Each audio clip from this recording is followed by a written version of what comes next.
All right. So, first of all, I would like to welcome today's guest, a tier one senior Windows support technician here at Point of Rental, and a fellow member of the Brian Block slash Brian Brigade slash whatever we're calling it these days, Brian Duggar.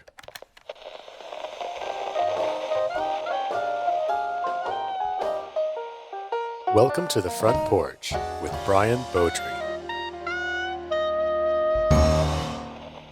Let's start with the basics. Who are you? Where are you from? And if you could have dinner with any living person, who would it be?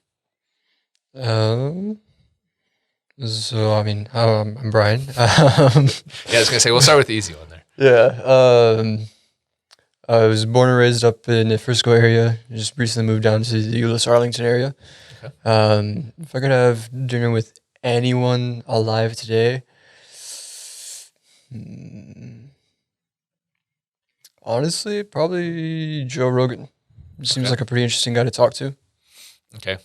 And when you're having this dinner, is it at a particular place, or it's one of you preparing dinner, or how's the dinner working? I would say we'd probably go someplace to eat. Okay. Yes. You have anywhere in mind or no? Not anywhere specific off the top of my head, just like definitely a steakhouse or something for sure. Okay. Yeah. Steakhouse sounds good. Yeah. All right. Well, congratulations. You made it through the tough initial questions. Now let's get to your job history and present. So what did you want to be when you were a kid, like from the age where you started getting asked the question, like, what do you want to be when you grow up? When I was a kid, I always thought it'd be pretty cool to be like an aerospace engineer, or like an astronaut. Okay. Just something more focused on planes and spaceships and stuff like that. And how long did that dream live? And at what point did you say, guess I'm not going to space? Well, the dream sort of lasted until probably 18, 19 years old, and then I realized, that's a lot of school. It's Yeah. very expensive. So And I think even if you get through the school, like it's still very selective. It's right. Like, yeah. Yeah, it's just very difficult to even be considered to go to space. So it's like, okay, might as well just figure something else out. For a while there, I wanted to be an architect, but again, very, very slim pickings there. Yeah. So after 4 or 5 years of just flip-flopping around, I settled on, I know computers real well. Mhm.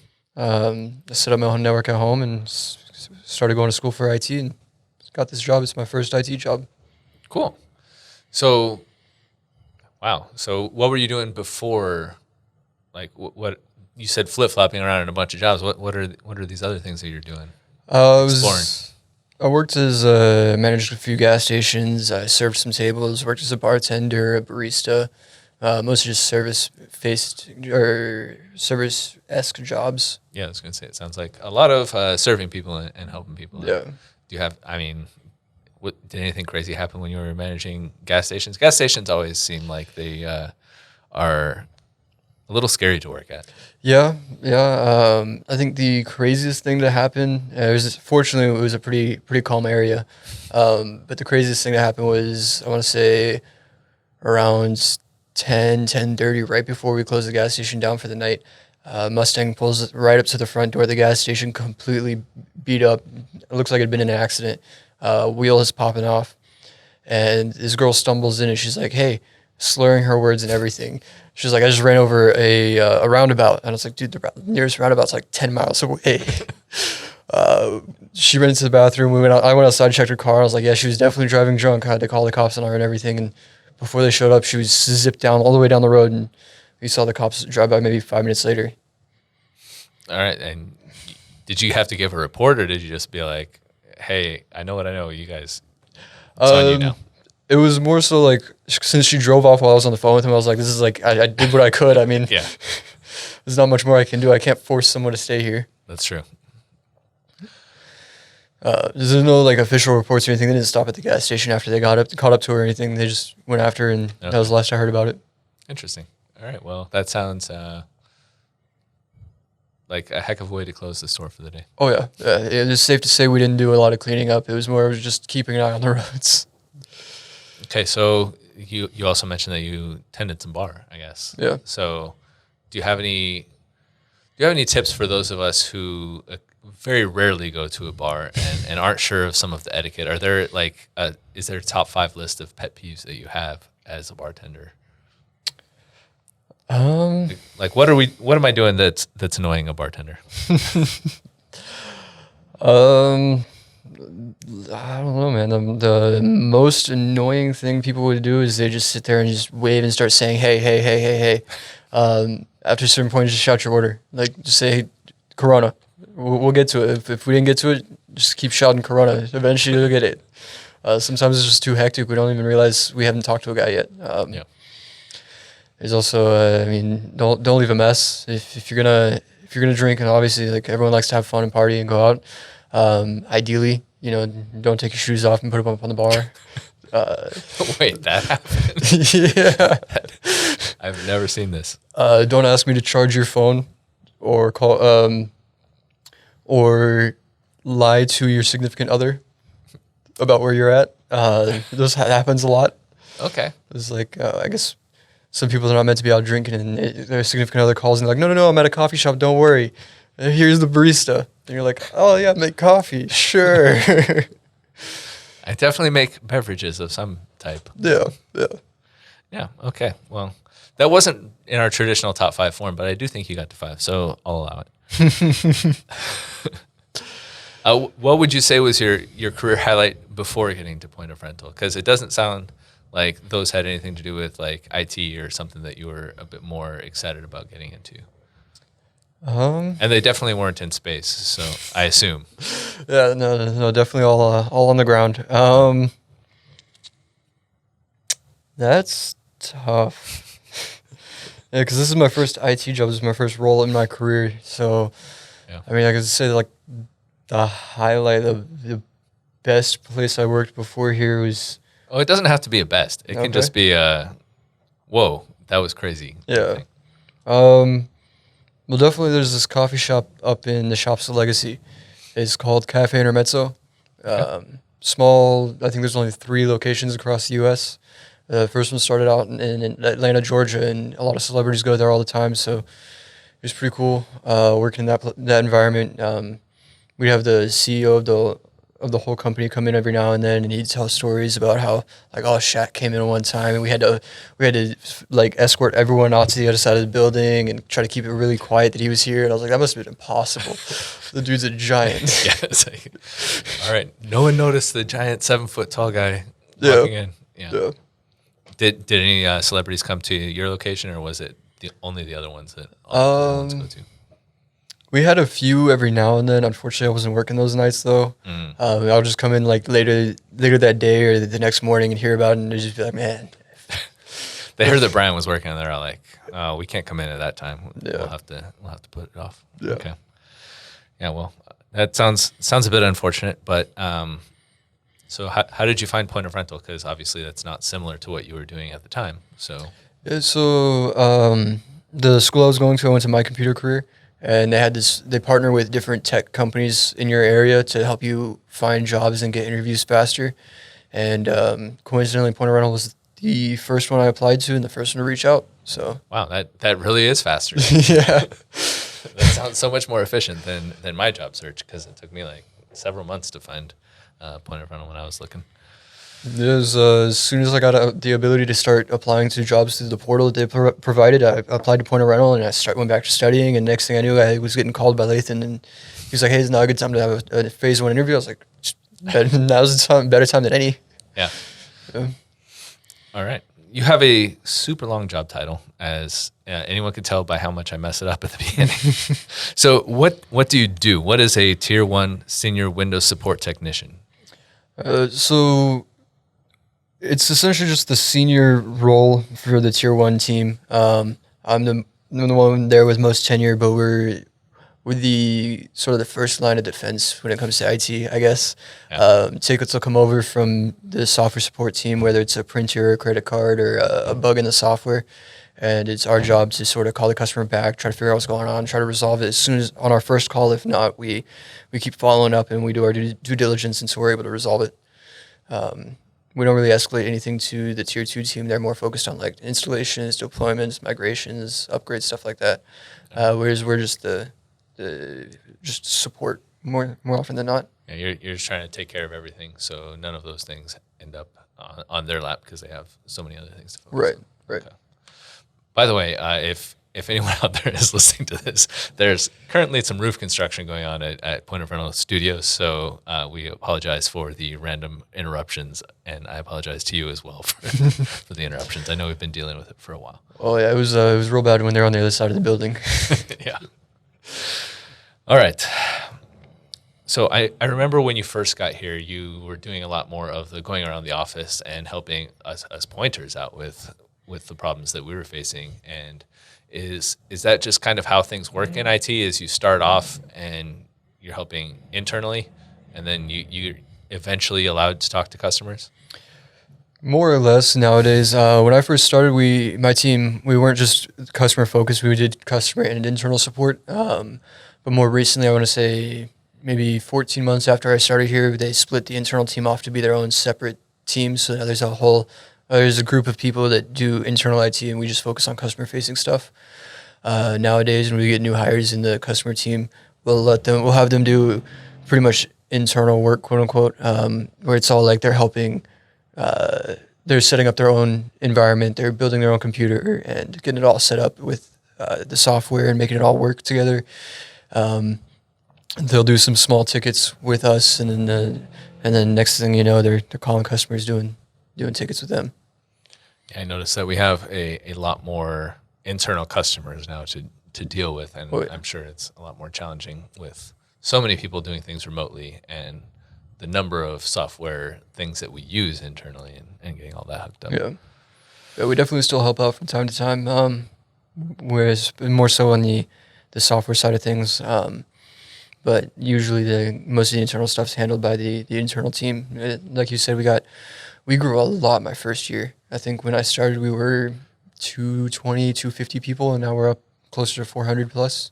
Yeah, when did you start? November 2020. Okay, I was going to say, I know it was semi-recently, but all the years are kind of blurring together for me, so it doesn't... Yeah, I was going to say, my kid was born back in May, almost 2 years ago. It'll be 2 years this weekend. And the past 2 years just flew by. It feels like last week. Yeah, those kids are...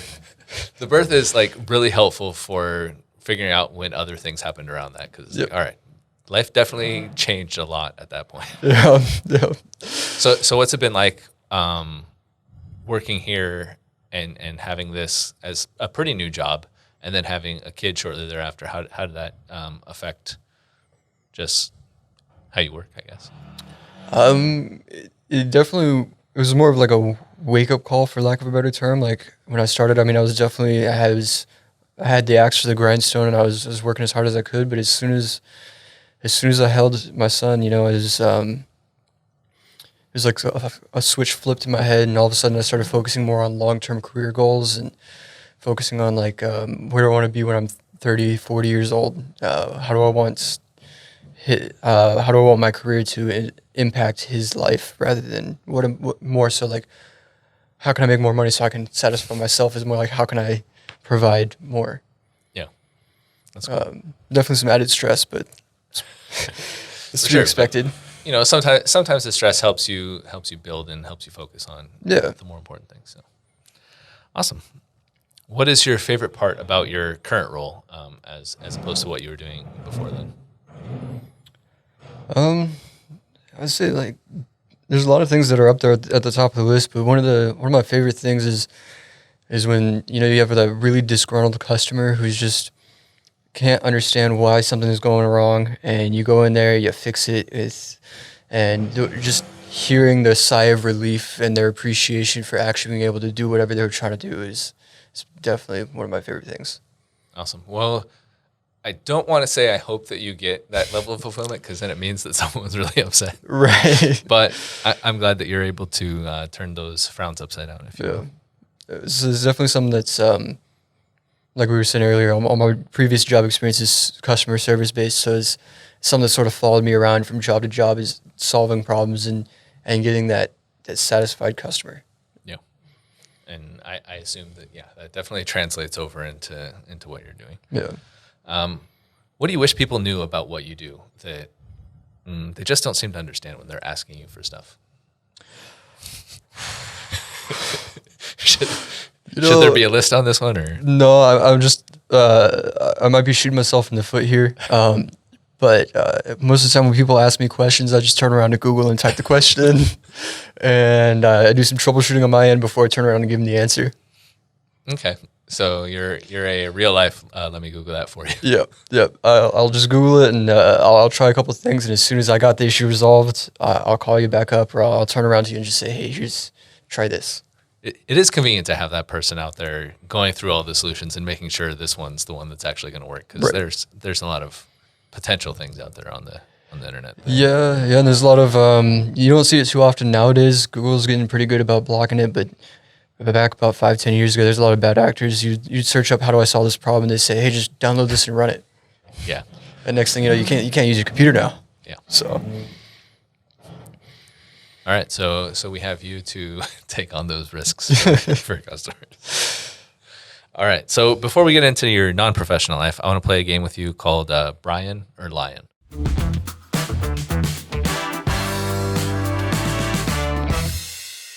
So if you agree with this statement or say it's true, say Brian, and if you disagree or think it's untrue, then you say Lion, and then I'll need a reason for either of your answers. So. okay. Brian or Lion, you've hidden snacks so that no one else will find them and you can eat them later at your leisure. Brian. Yeah, I keep a hidden stash in my drawer at my desk of all sorts of snacks that I don't want to advertise that I have, Okay. including just various varieties of coffee and. I was going to say don't advertise too much because people will see this and then they'll know. Right. Yeah. Do you have a home stash like this, or is it just a work-based thing? At home, I mean, there's definitely like a little box tucked away in my home office. Okay. But I was going to say if you got a kid, then you're definitely going to want to prepare to have one of those. oh yeah, anything that I don't want to share, I make sure it's hidden away as it's coming into the house. It goes into the home office and it gets put in the box, and nobody sees it. All right, good. I'm glad I'm not the only one with this. If you could find out how you were going to die, you would want to know. Brian, yeah, I think it would be interesting whether or not like could you affect change on that, or who knows, it could be like, oh, you're gonna die in 30 years while driving down the street, and you're just like, okay, cool, in 30 years I won't be driving. Yeah. I was going to say that does create a little bit of a challenge. But then if you find out that if you're in a situation where you're driving in 30 years, you're going to be like, oh, crap. Yep, it'll just sneak back in the back of my head, and also, yeah, it'd be an interesting situation to be in, but I would definitely, if I could know, I would like to. Okay. And that goes for the follow-up question of when, right? Yeah, Okay. when as well. If it's tomorrow or if it's in 50 years, I want to know. If it's tomorrow, I'm done with this interview. I'll see. I'm wasting time. All right. Brian or Lion, you've said unironically to someone else, when I was your age. Brian, yeah, that's I was talking to my little brother about he gets real impatient about things, like especially with technology and games and stuff like that, and I'm like, man, when I was your age, I was playing a Game Boy, and the whole game would reset if you just moved the screen too far in one direction, and you just lost all your progress. Some like you don't really have to think about nowadays. Games just do it all for you. It remembers what you were doing last, and so it's probably the only time I've ever used that unironically. Yeah, I was going to say, I imagine it comes up a lot with technology specifically. Because there's so much change so quickly that it's like, Oh, yeah, it's crazy. Not a lot of people really think about it, but if you go back like 2010 around 2010 when the first iPhone came out, I mean, that thing was sluggish. You clicked a button, you had to wait a good 5 seconds to do anything. And now it's the end of the world if Facebook's not loading instantly. Yeah. When I was your age, we had to log on a desktop. Yep. We had a MSN. But, also YouTube, no ads. Yeah, that's true, yeah. So, hey. YouTube was getting a little out of control with those ads nowadays. Win some, lose some. Yep. All right. Speaking of YouTube, Brian or Lion, you prefer Google's suite of Office tools to Microsoft's. Just trying to get you in trouble with Bob. This is I'm gonna go with lying on that one. While Google Suite is very convenient, it's definitely capable of the same things. Microsoft's Suite has been around for so much longer, and they've perfected a lot of the things that Google's trying to do now. Okay. Well, that's not going to get you in trouble with Bob. So darn it. I will say for collaborative reasons, though, Google Suite is definitely gonna take that cake. Okay. All right. Brian or Lion, you have lied about seeing a movie or having seen a movie. Lying, I've always been scared. I lie about saying something, and you run into that situation where someone could be like, "Oh yeah, man, it's Spider-Man: No Way Home. You remember when Tony Stark jumped off the building?" And you'd be like, "Oh yeah, yeah," and they're like, "I knew you didn't watch it." Okay. So you have those types of people around you that are going to catch you in these lies. Yeah. Okay. That makes sense. I think you're the first one to say that you don't lie about having seen movies, which also this was very confusing because the whole thing was Brian or Lion, and then I asked you about Lion. All right. Well, let's have a beverage and a little break before we get into the interesting character questions. Okay. Come to Point of Rental's International Conference this October. It'll be 3 days of learning, fun, food, and murder. No, Brian. At some conferences, you might be expected to be murdered, but at Point of Rental's International Conference, it's murder-free. But Listen, it's just going to be about learning, fun, food, and networking, and an opportunity to see your favorite pointers. No murder. it seems like the International Conference will be better than conferences that do have murders. That's correct. So register now at conference.pointerrental.com. Past results do not guarantee future performance. Point of Rental will be providing a safe environment and murder you ourselves, but we cannot prevent all murders. Be aware of your surroundings. All right, welcome back. So, what do you do when you're away from the office? I know, like in theory, everyone has a life, but it's easy to just imagine everyone just stops existing whenever they're not in the office. Yeah. Nowadays, most of the time it's just spent taking care of my kid, spending time with him, but I try to make some time to do some digital art, photography. I like producing music, not so much the whole process, but just like the actual instrumentals is fun. I spend a lot of time playing video games and studying. Okay, when you say producing music, are you meaning like producing as in playing the music, or are you like an actual music producer? A little bit of both. I play some guitar, saxophone, and piano. So I got Logic Pro on my Mac at home, and I'll use that whether I'm using just like my computer keyboard and mouse, or if I pick up my guitar and strum something together real quick, and then I throw it all together and try to make a 2 or 3 minute long instrumental. Yeah, I was gonna say it sounds like with those three instruments, yeah, you can make pretty much whatever tunes you want. All right, that sounds cool. Yeah, how do you handle? What were you doing before you had a kid that you've kind of had to move out of your life now that kids take precedence? Yeah.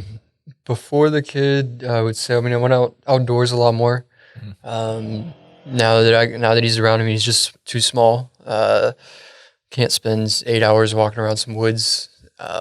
Yeah, that's generally frowned upon. Yeah. Well, I guess you could if you like put him in a pack, but then it's a lot of extra work for you. Yeah, you got to take him in and out every time he needs to do a diaper. You got to keep track of time and feed him versus like.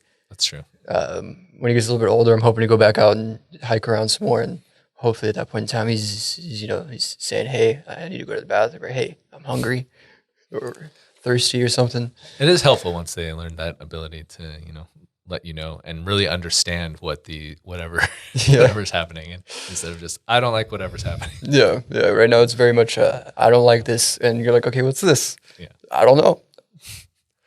Not helpful. Right? Yeah. I guess that probably helps you in IT as well. Just troubleshooting. It's like something's broken, man. I don't know what's broken. It's like, all right, well, let's get back to the basics. Are you breathing? Wait, have you ever gone back to that level of basics with a customer? Because that would be amazing. No, but I've gone to someone back. It's like, hey, it is plugged in, right? Like you did confirm the cable is connected at both sides, correct? Just want to make sure because it doesn't sound like it is. I think I haven't called in, but yeah, I've definitely run into a situation where it's like, why isn't it working? Oh, someone unplugged it from the wall. Yep. Thanks, person. Yep. Or they accidentally kick the extension cord and it flips this little breaker switch in it. Yeah, I've done that too. Yep. Probably should stop leaving the extension cords under where my feet can kick. Okay, you also mentioned digital art. So what type of digital art are you doing? Are you animation or photo manipulation or? I did a little animation just here and there, more so like a bouncing ball or a paper airplane flying. Just like a short GIF that repeats every second or so. But I do a lot of like digital painting, portraits, stuff like that. I've done quite a bit of photo manipulation, but not too much now. I don't really have time to go out hiking and taking pictures to manipulate them into something new, Yeah. which is what I used to do all the time. What kind of stuff are you digitally painting? Like what's your kind of style or your genre? Or do you have? I've done logo design, a lot of sort of like anime, almost, or like manga. I'll do portraits of people in a stylized, yeah, I guess in like an anime style. I'll do portraits of people that way. I'll draw landscapes or just various designs. Just like, I don't know if you know, I don't know anything, so sorry. there's I guess it's a meditative practice called Zen Tangle. All it is just lines over and over, making a repeating pattern. So I sort of have my own adaptation of that, where I'll draw one big picture and then I'll just draw the lines going in over and over and over on itself until it creates something new. Do you did kind of hint at this earlier, where you're talking about how you're thinking about, where you're going to be at 30 and 40 and that type of stuff. Do you have any particular goals on the horizon, personally or professionally, that someone listening to this might be able to help you with?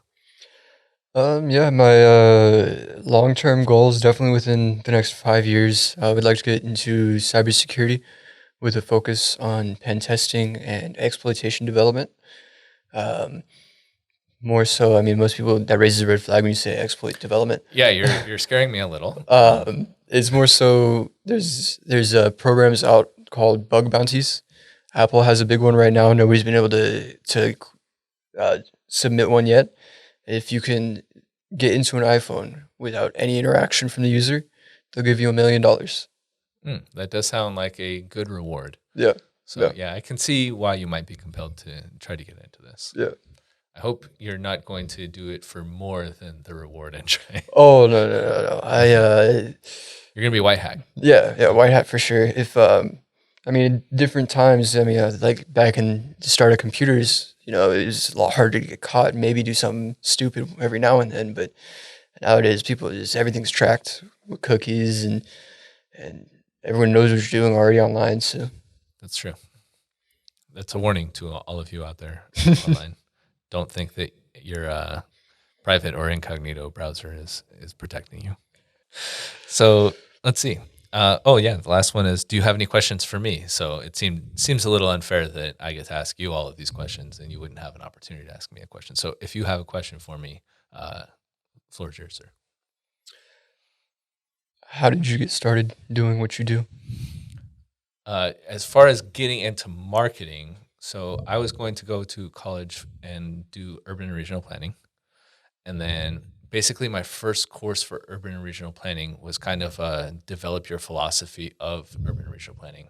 And at the same time, I was also taking as a regular like course credit, a philosophy class. And I just kind of really got into this idea of, wanting to do what you're passionate about. So it's like, I was kind of doing urban and regional planning for, consistent job. And it's something that my dad was a traffic engineer. So I'm very familiar with municipal government and like local government and stuff. So I was like, but I'm really passionate about writing and I want to go do more writing related things.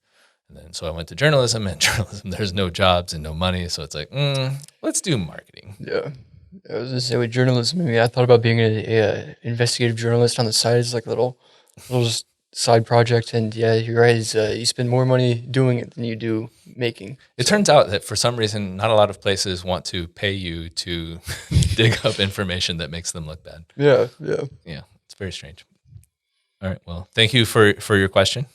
And I'm glad I don't have to answer more questions, but you do. So next we'll have the 5 important questions.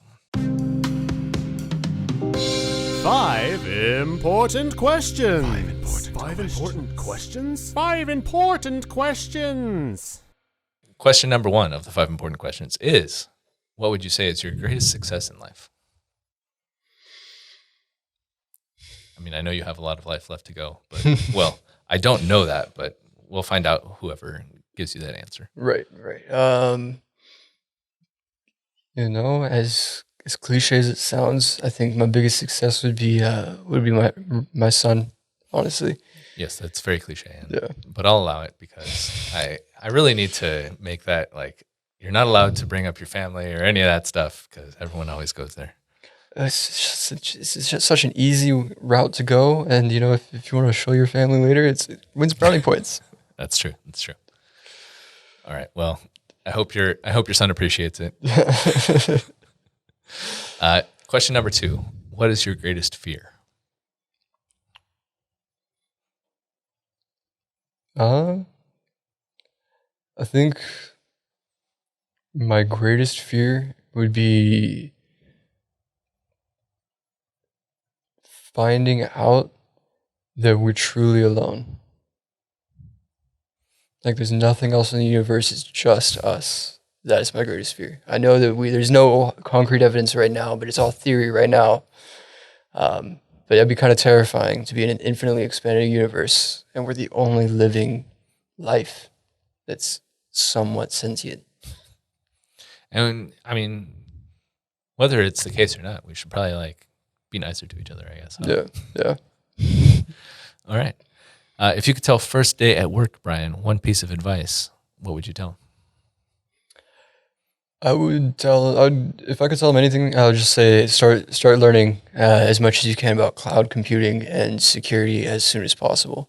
I didn't start focusing on it until about a year and a half in, so about a year ago now, and I'm so far behind.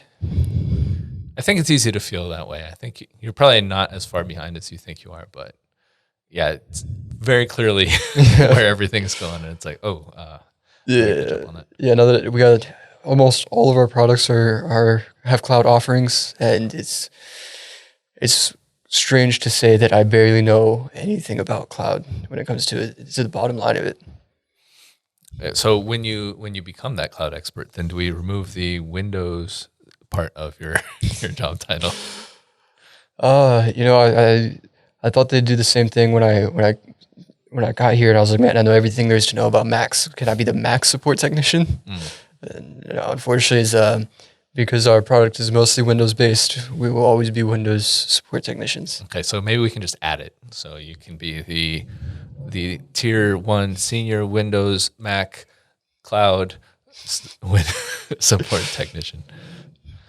All right. If you could, what is your most embarrassing moment as a pointer?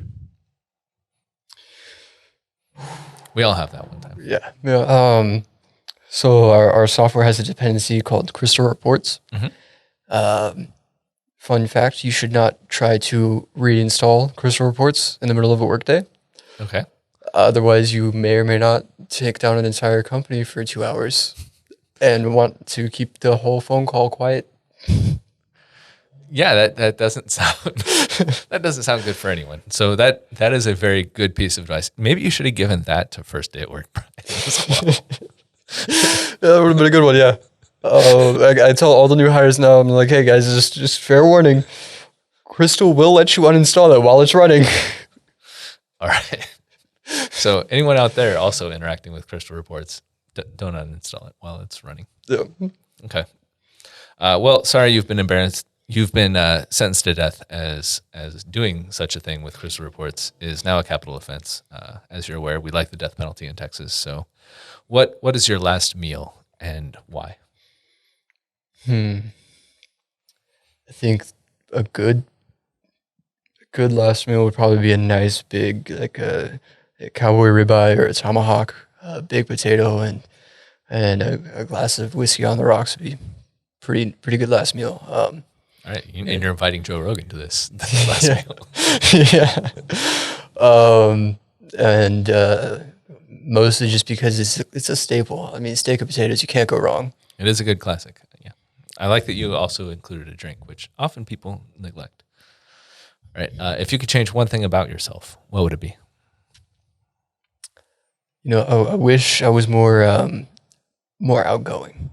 I'm very introverted and closed off. I don't really do a lot of talking to people. I'm sure you've seen me walking around the office. I have my eyes at the floor. I don't really interact with people. I wish I did, because I love talking with people. I don't go out of my way to do it.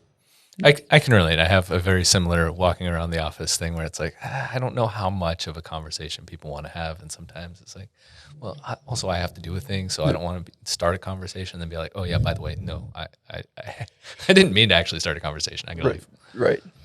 Yeah. If you could change one thing at point of rental, what would it be?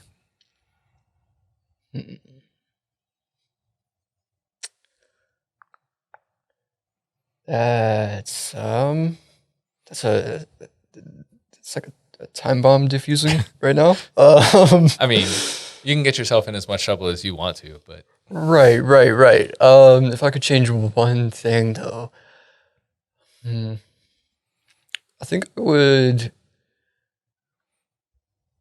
probably more so than anything, I would break down that wall between support and IT and training or our implementations training team. I feel like we should all be sitting in one big communal group rather than separated the way we are. It seems like we're always pointing fingers at each other rather than having conversations. yeah, now there is like a literal wall in between you all. Yeah. All right, I like it. What is your spirit spice? I'm sorry? What is your spirit spice? It's kind of like a spirit animal, but like a spice that you strongly identify with.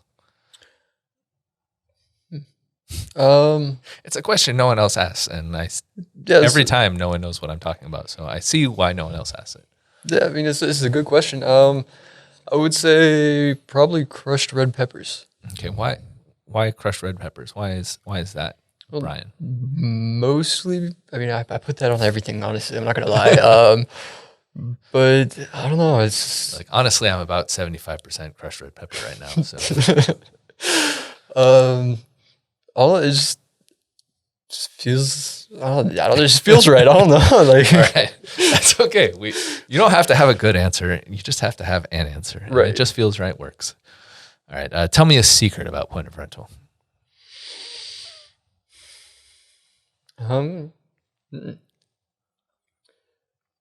You know, I feel like a